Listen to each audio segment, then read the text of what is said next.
Ex Persipura masuk radar, PSIS siapkan alternatif jika Bustos gagal. Bursa transfer kembali memanas, PSIS Semarang disebut mulai menyiapkan rencana cadangan jika target utama mereka gagal diamankan jelang paruh musim kompetisi. PSIS Semarang kembali diterpa isu transfer baru setelah dua nama yang sebelumnya ramai dibicarakan, Jonathan Bustos dan Rafinha, disebut belum mencapai titik terang.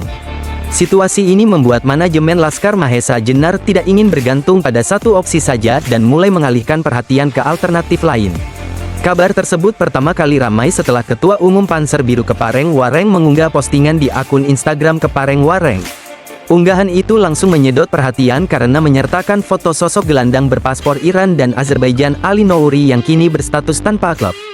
Hal tersebut memicu spekulasi kuat bahwa PSIS tengah mengarahkan radar mereka kepada pemain berusia 29 tahun tersebut sebagai opsi realistis. Ali Nouri dinilai memiliki profil menarik untuk mengisi sektor lini tengah PSIS yang membutuhkan keseimbangan antara kreativitas dan daya jelajah. Di Indonesia, Nouri mulai dikenal publik setelah membela Persiba Balikpapan dan Persipura Jayapura pada musim 2024-2025. Saat ini nilai pasarnya diperkirakan berada di kisaran 1,3 miliar dan statusnya sebagai gelandang serba bisa menjadi daya tarik utama.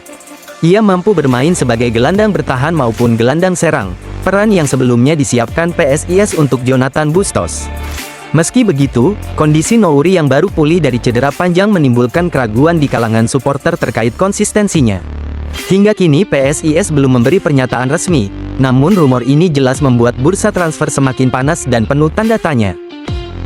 Beto Goncalves dikabarkan pamit, PSIS Semarang jadi tujuan terkuat. Penyerang naturalisasi ex-timnas Indonesia asal Brasil, Alberto Goncalves, disebut sedang berada di ambang pintu keluar Persela Lamongan jelang paruh musim.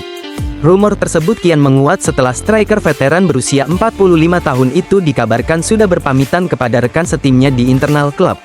Menurut informasi yang beredar, Beto dijadwalkan meninggalkan Lamongan pada Jumat malam, tanggal 12 Desember tahun 2025, sebuah sinyal kuat bahwa perpisahan sudah di depan mata. Isu kepergian Beto bukan tanpa dasar karena sang pemain disebut diminati oleh 3 klub berbeda di kompetisi domestik. Namun dari berbagai spekulasi yang berkembang, PSIS Semarang disebut sebagai tujuan terkuat dan paling serius memburu tanda tangannya.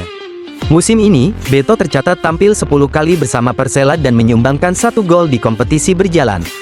Meski kontribusi golnya tidak terlalu besar, pengalaman panjang dan naluri mencetak golnya tetap dianggap bernilai tinggi. Terlebih bagi tim yang membutuhkan sosok pemimpin di lini depan dan figur senior di ruang ganti. Di usia yang tidak lagi muda, Beto masih menunjukkan etos kerja tinggi dan profesionalisme yang kerap jadi panutan pemain muda. Pemain kelahiran Belém, Brasil, ini dikenal luas sebagai salah satu striker paling konsisten yang pernah bermain di Indonesia. Rekam jejaknya bersama Persipura Jayapura hingga kontribusinya untuk timnas Indonesia membuat namanya tetap diperhitungkan.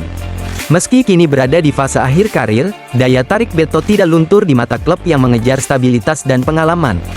Hingga saat ini, pihak Persela maupun PSIS belum memberikan pernyataan resmi terkait masa depan sang penyerang.